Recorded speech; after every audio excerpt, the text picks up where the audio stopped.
In August 2014, the Open University Law Society held its second annual Novice Mooting competition. The 16 students who made it through to the initial selection gathered at the University of Law campus in Bloomsbury, London, for the quarter-finals. Those who made it to the later rounds would be given just minutes to prepare for any one of the 4 possible roles they could be playing in the next round. Many of these students had had their first introduction to mooting at one of the workshops conducted earlier in the summer, and none had ever mooted competitively before this day. The moot problem concerned an appeal for the conviction of rape, focusing on the judge's direction to the jury with regard to conclusive presumptions on consent under Section 76 of the Sexual Offences Act 2003.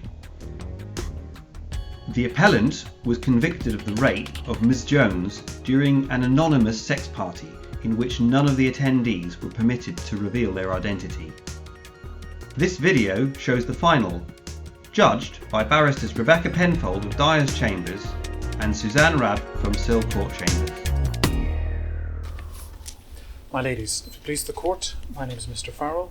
I'm here on behalf of the appellant as senior counsel, and I would like to present to you, based on 3 submissions, the case for the appeal in this case, and I will be assisted in some of the cases around Section 72E by my learned colleague Mr. Thomas, and he will address those issues later.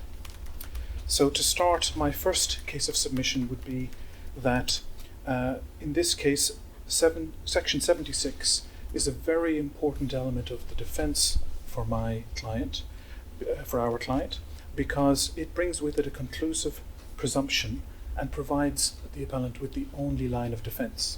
Therefore, it is our contention that this be interpreted broadly by your ladyships, given that it is really imperative and a key part of a fair trial for my client. Mr. Farrell, are you certain you didn't have a fair trial at first instance? Not at all, my lady. Merely that, as we know, there is some jurisprudence to interpret this provision narrowly, and we merely wish to set out that we wish to make a broad assertion in this case. And we take it you'll go through the relevant authorities in due Correct. course. Yes. So the authority that we would wish to draw on in terms of the issue for nature and purpose is in Section 1 of your bundle on page 7, and it's the case of the Crown versus B in the Court of Appeal, reported in 2013 on page 823, and that basically it is the act itself, not the purpose, and we contend here that it is sexual gratification that is of relevance in this case and in determining the alleged guilt of our client. And sexual gratification goes to nature or purpose? That goes to the act in terms of the nature of the act. Given the circumstances that the parties found themselves in, they're at a social event whose primary purpose is to find a partner for sexual intercourse. It is not to find a partner for life. It is not to find a relationship. It is purely to be gratified sexually. Ms. Farrell, just so that I've correctly understood, it is your contention that the pursuit of sexual gratification is relevant as to the nature of the act or the purpose of the act? The nature of the act. The nature of the Yes. act. And which authority would you draw to our attention in that context? So I wouldn't draw an authority in this context. I would merely say that the conclusive presumption, given the only line of defence, our argument is that that would include the broad interpretation that this be taken into account as part of the defence of the appellant. So, Mr. Farrell, are you saying that because your client doesn't have a defence, the law should be changed? Not at all. Merely that your ladyships take our argument into account when deciding on the appeal, given the way that Section 76 is constructed, and the burden it puts on someone accused of rape, this conclusive presumption that they have limited defence in this area.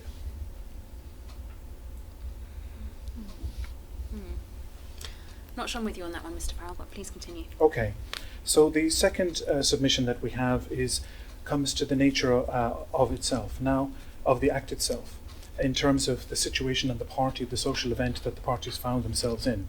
So it was found at trial by Justice Ronda that it was important as to the nature and purpose of the sex with an ex-partner versus with a stranger. We would contend that if I decide, and this is not in doubt or in dispute, if I decide to go to a party where I anonymize myself, even if two people meet who know each other outside of the anonymous setting, they've effectively signed up to be strangers. So therefore, we would go against what was found at the Crown Court in terms of that test being found by Justice Ronda. It's intrinsically different. Arguably so. We would contend that it would be because of the intent of the parties attending the event. It's not like they're intending to turn up and meet people or be able to recognize people. Therefore, they're wishing to be disguised actively, and they've also signed up, which is in the facts, that they will not try to find out the identity of people, or they shouldn't. They shouldn't establish contact after, and they shouldn't establish relationships outside of the setting, or they will not be allowed to reattend. Mr. Farrell, would you say that in attending such a party where anonymity is important, that you have no guarantee as to who a potential partner might be? Correct. You have no expectation and cannot satisfy yourself that you might find yourself in the arms of somebody that you did not know previously. Correct. That is in fact my third submission. But equally, Yes. you may find yourself in a position of close contact with somebody that you do know regularly. It's one of the risks. Indeed. That was going to be my third argument, my lady. Right. So, as we know that the complainant has attended multiple times, if I do something multiple times and it is risky, as your ladyship has assisted me with and our case with, then I am taking multiple risks, which does not mitigate or reduce the risk, it increases it. So it raises the argument that if the appellant in this case was anybody else except himself, he would not be subject for this charge, but purely because he is who he is, anonymized with the mask just like everyone else, he's liable for rape because he has a previous relationship. But purely by not having it, having done exactly everything the same in terms of acts, in terms of sexual gratification, in terms of denying his identity, which was required as part of the rules of the social event, then this charge could not be brought to bear in the way that it's been brought here. He's liable because he's intentionally deceived the complainant. We don't, everyone who has turned up has agreed not to give their identity. Now, if that is an intention to deceive, when both parties have signed up, and I know that everyone who's with me in the event has signed up to the same rules, how is that supporting an argument that I intend to deceive when all I intend to do is not confirm my identity? So anonymity equals intention to deceive. Is that your submission, Mr. Farrell? No, anonymity is intention not to confirm my identity, but not necessarily that goes to a stretch that I'm deceiving everyone as to who I am. All I'm doing is not confirming who I'm not. I'd just like to revisit your contention that that Mr. Richards was in the same position as others attending this party. It's perhaps, if I could just continue this line of thought. But actually he is in a dissimilar position, is he not?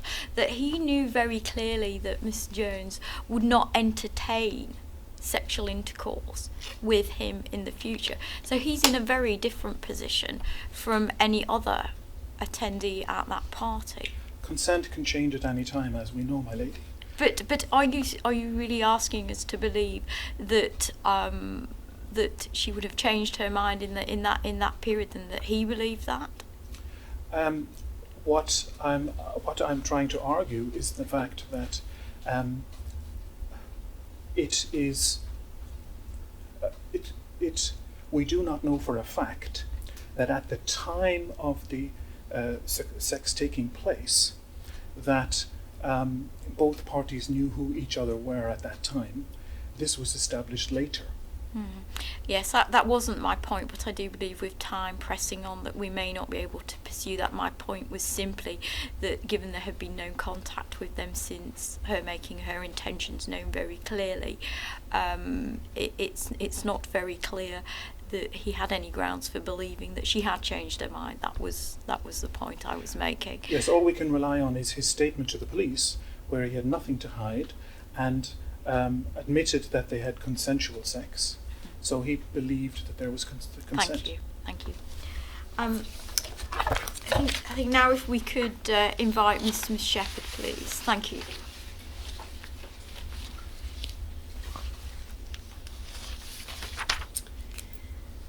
My ladies, my name is Esther Shepherd, and if it pleases the court, I'm senior counsel for the respondent. My learned junior is Mr. Peter Sankey. While I'm in agreement with Rhonda J that Section 76(2)(a) does apply to this case, sex with an ex-partner is different in nature and purpose from sex with a stranger, and Miss Jones would never have consented had she known the truth. I would like to make one simple submission. Taking nature and purpose separately. Miss Shepherd, isn't it nature or purpose? Sorry, my lady, you're right. Taking nature or purpose separately, I still contend that 76(2)(a) does apply.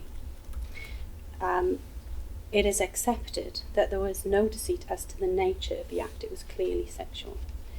The submission is that there was deceit as to the purpose of the act, and I seek to rely on the case of the Crown versus Devnold, as heard in the England and Wales Court of Appeal, Criminal Division of 2008, case number 527. This can be found in tab 3 of your bundle, my ladies. My ladies, would you like a brief summary of the case? That won't be necessary, and if you'd like to dispense with full citations, that's perfectly acceptable. Thank you, my lady. The main point of the Devnold case is that the purpose of the sexual act, and it does stick to the sexual act as indeed the legislation demands, was for more than the given purpose of sexual gratification. It was also for the humiliation of a 16-year-old boy in revenge for how he treated the appellant's daughter. Those are very different circumstances to this instant case. They are very different circumstances, my lady, you're right. However, the premise is the same. It is submitted that the purpose of the act in deceiving Miss Jones was not only sexual gratification.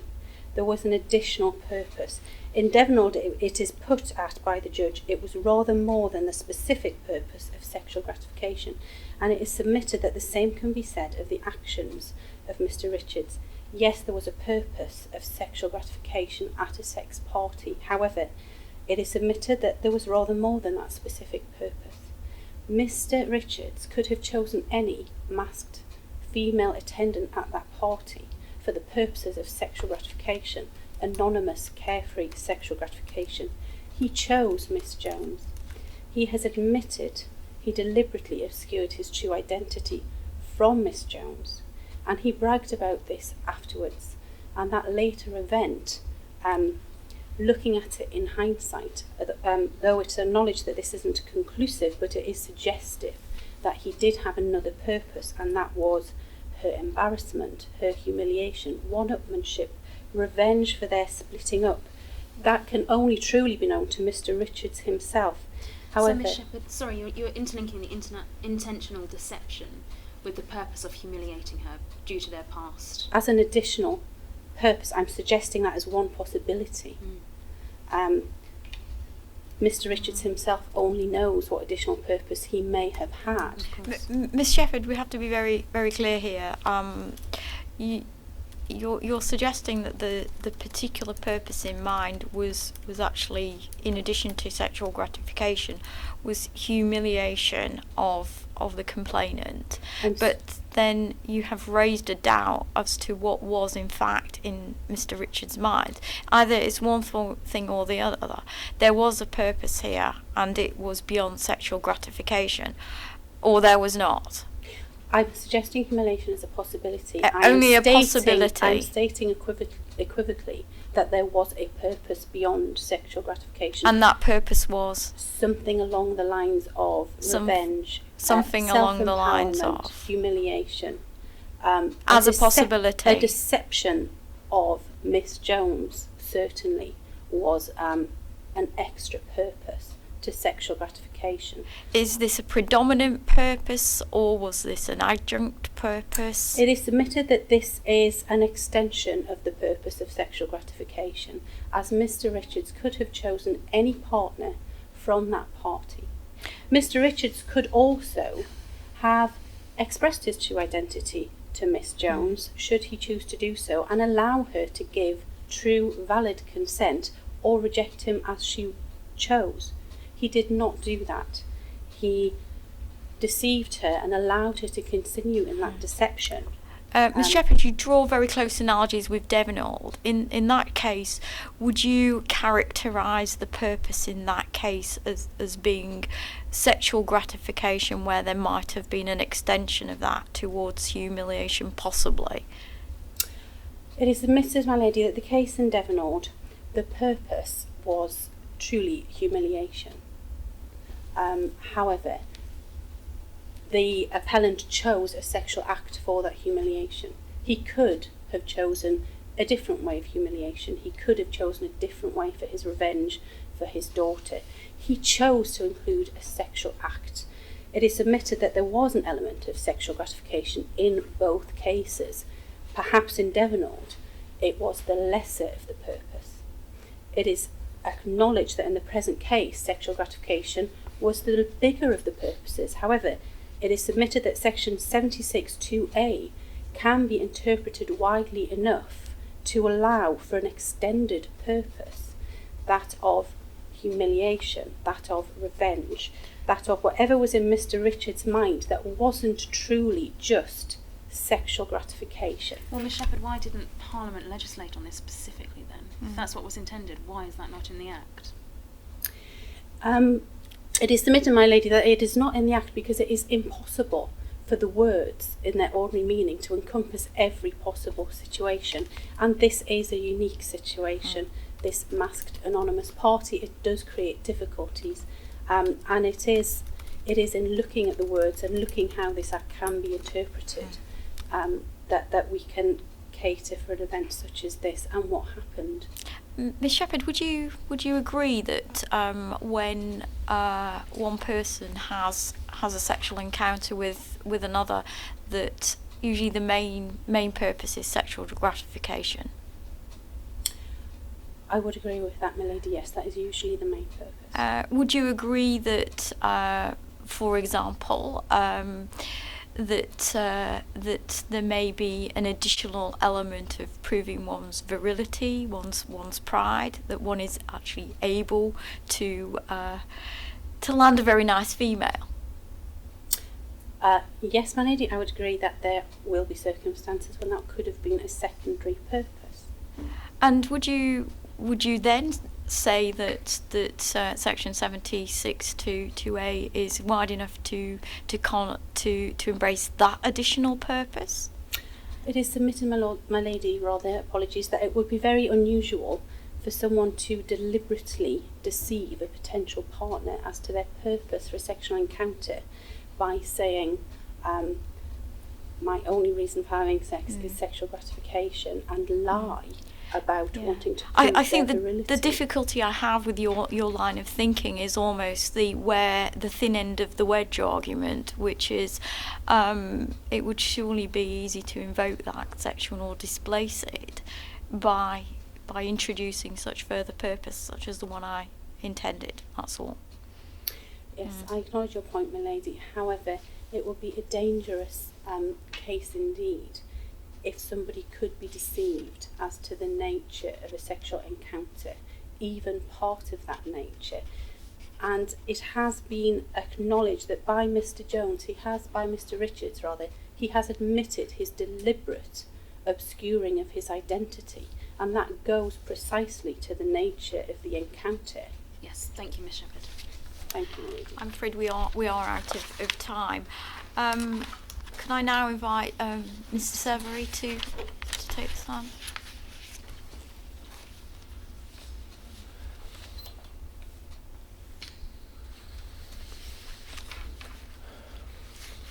Good afternoon, Your Ladyships. Thank you. As you've already heard, I'm Peter Savery and I appear as Junior No need Counsel for for the Crown. instructions, Thank you. My learned friend, Miss Shepherd, has already addressed the Court on the first ground of appeal, and I would therefore now address Your Ladyships on the second ground of appeal, arguing that contrary to Judge Ronda's ruling, Section 76(2)(b) of the Sexual Offences Act 2003 should also apply in this case, whether or not the appeal concerning Section 76(2)(a) succeeds. Mm-hmm. My ladies, as you all know, in your bundle you have both a copy of the Act at tab 7 and a copy of the details of the case of Richard at tab 0. None of my learned friends have given you a précis of the Richards case. I don't propose to do so other than to remind you of one salient point, Yes, we have which read is the that bundle. Miss Jones stated very clearly that after the breakup of her relationship with Mr. Richards, she would never have sex with him again. May I make my first submission, please? Please do. Thank you. If it pleases the Court, it's submitted that Section 76(2)(b) should apply in this case, by virtue of giving the statute an expansive interpretation to take into account modern morality. In plain language, we say it means more and should be interpreted to mean more than the words on the page, but within certain limits relating specifically and directly to the case of Richards. We do accept that the Court is unlikely to throw out the legislation as it stands, but we do ask for some interpretive leeway on the wording. Well, it's more than unlikely, Mr. Savery. My lady, perhaps I used incorrect language. We are seeking an interpretation of the words personally known as they appear in Section 76(2)(b). Well, it's by impersonating a person known personally. Yes, and I would hope to define that in a way that would mean that it would be relevant to the case of Mr. Richard and Miss Jones. Just to be clear, you're not making any human rights submissions in this. I do not believe so, my lady. Thank you. But if you feel I'm straying into areas that are beyond my competence, perhaps you would address those with me at the time. Thank you. Your ladies, I am seeking to rely on an authority of the case of the Crown against Elbakay, which was heard at the Court of Appeal Criminal Division.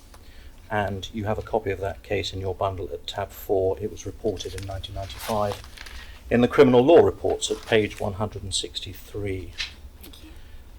Whilst the case of Elbakay relied a great deal on the actual actus reus of the offence of rape, it was also important as it demonstrated the limits of interpretation of various acts, insomuch as it includes quite a comprehensive summary of the development of law relating particularly to rape, and how that law relates to rape of a wife by a husband, as opposed to another person, where in former times such an offence was actually fraud as opposed to rape.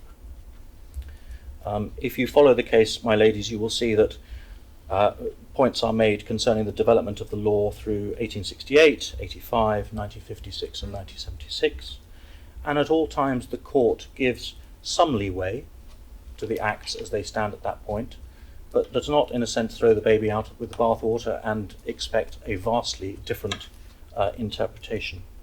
Are you asking the Court to give some leeway today? We are inviting you to consider our submission, which is a small amount of leeway on the words personally known. Is this really a small amount of leeway? For example, moving from impersonation of a husband to impersonation of a regular partner, one might call a life partner, would not seem a radical shift in terms of social mores. Would you agree with that? I think, my lady, if you were to look back to the case of Barrow, for example, in 1868, there was a very clear division between rape of a wife and A another person, in so much as in some ways rape did not exist and it was actually defined as being fraud. So our laws have moved on. But we're still talking about a sort of continuum from impersonation of a regular partner. The only distinction is the bond of marriage in that case. That's yes. right. And my lady, I think it is our conjecture that the law has moved on to take into account all those differences as they have moved Yes. through history. But in this instance, the leeway, flexibility you're asking us to entertain is not a move from a particular category of regular sexual partner, but to a another. To the point of that a another being a person that the complainant has never had any sexual or intimate or even affectionate relation, has been no more than an aspiration. That would seem to be quite a step. Yes, my lady, you gather my point entirely. My step is really about 2 words in the Act. And we do not argue that the point of 76.2b should not be there at all. My point in bringing Eccleby into the equation is one can see demonstrably in that case that the law is very clear as it grows and proceeds. So the 2003 Sexual Offences Act clearly had a reason for including that clause. And we ask for a small amount of leeway in an expansive definition of personally known. As you know, Mr. Triggs is an international sportsman who appears regularly on television and other mediums.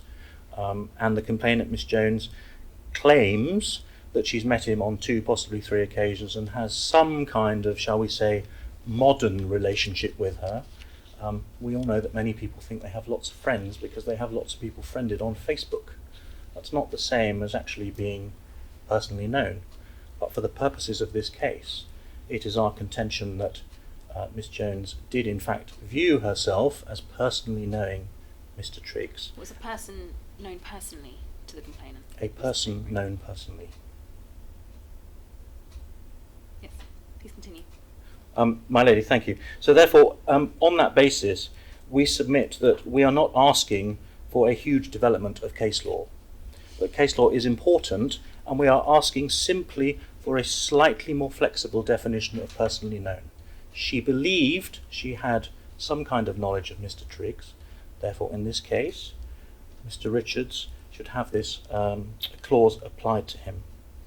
And thus, my lady, we hope you will find that Mr. Richards is guilty on this basis. He could have prevented it by simply saying, "I am Mr. Richards." And Mr. Taylor, it's not for us to find him guilty. He's been found guilty by a jury. It's for us to decide whether there's an My lady, error of forgive law me. at this point. Finding the validity in the second possible clause, which was discounted by Judge Ronda in the Mould Court. That is my submission to the court today. Thank you. Thank you. Thank you. Mr. Thomas. Good afternoon, my ladies. I will be cross-appealing Judge Ronda's decision regarding section 76.2b, arguing that in this case it cannot apply. The exact wording of section 76.2b is on page 58 of your bundle, the second page after the 7th tab. The defendant intentionally induced the complainant to consent to the relevant act by impersonating a person known personally to the complainant. I have 4 grounds for my submission.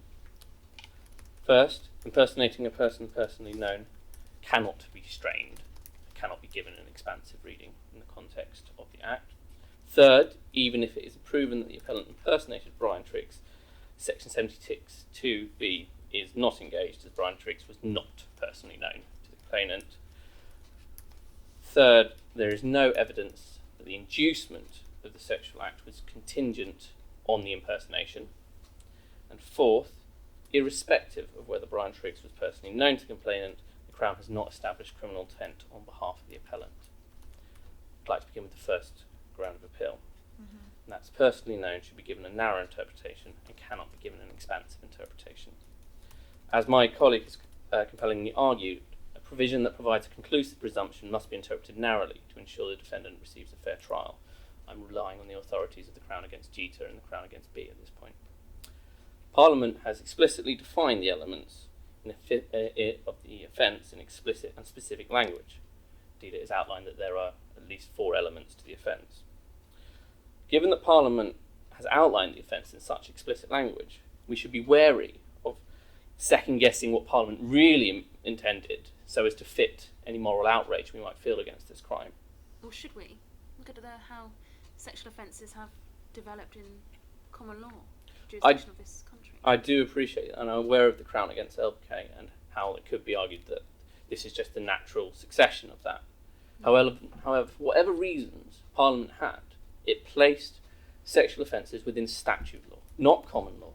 It took ownership of the language, and it is incumbent on us to just give them their normal, ordinary meanings. Otherwise, we will be bringing into situations that Parliament, for whatever reasons, did not intend. I'd now like to go on to my second ground of appeal. There's no evidence that the inducement to have sex was contingent on the impersonation. Miss Jones attended this party in the pursuit of sexual intercourse with an anonymous stranger. If Mr. Richards had said, I am the baker, I am the librarian, it is perfectly possible that she would have still had intercourse with him. It was not contingent on the fact that he was Brian Triggs. She was looking for sex, did not need to be with that person. My third ground of appeal. Mr. Thomas, can I just pause you there? But she did suggest to him that he might be that person, which she neither confirmed nor denied.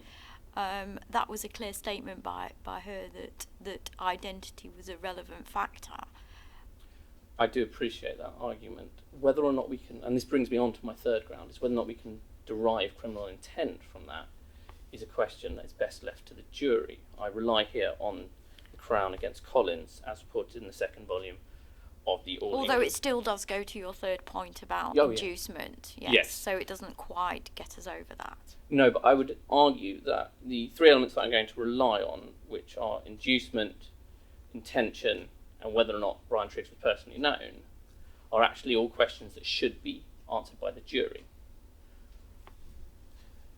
in cases where it is not shown with clarity, to quote the Crown against Collins.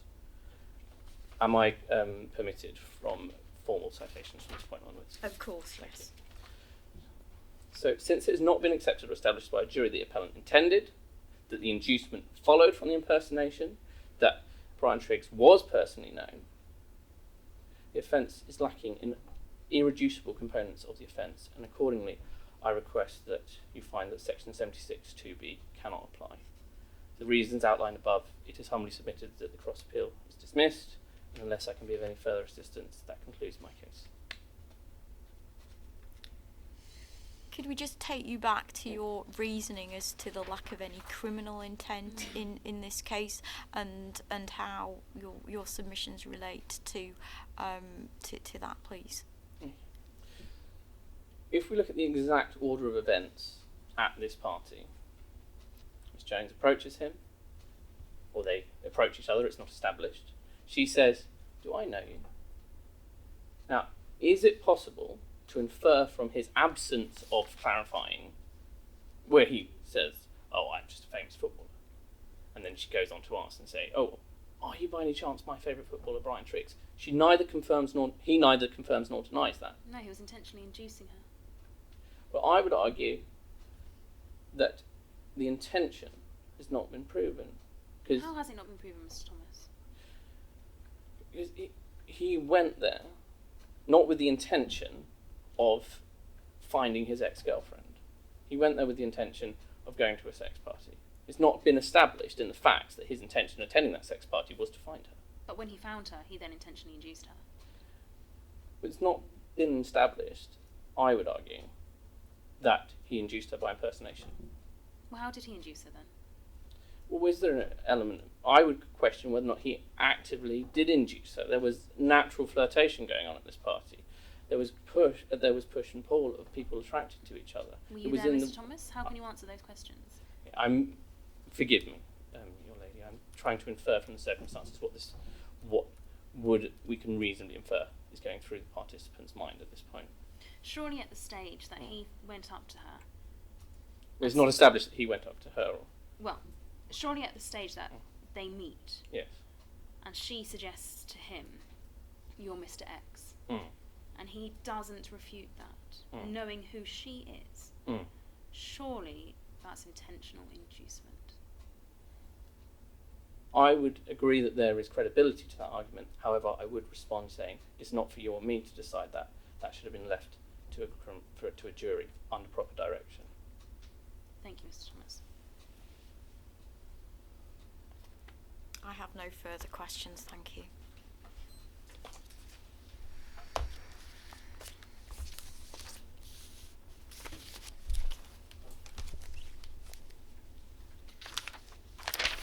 We shall retire for a brief moment, and thank you very much for your submissions.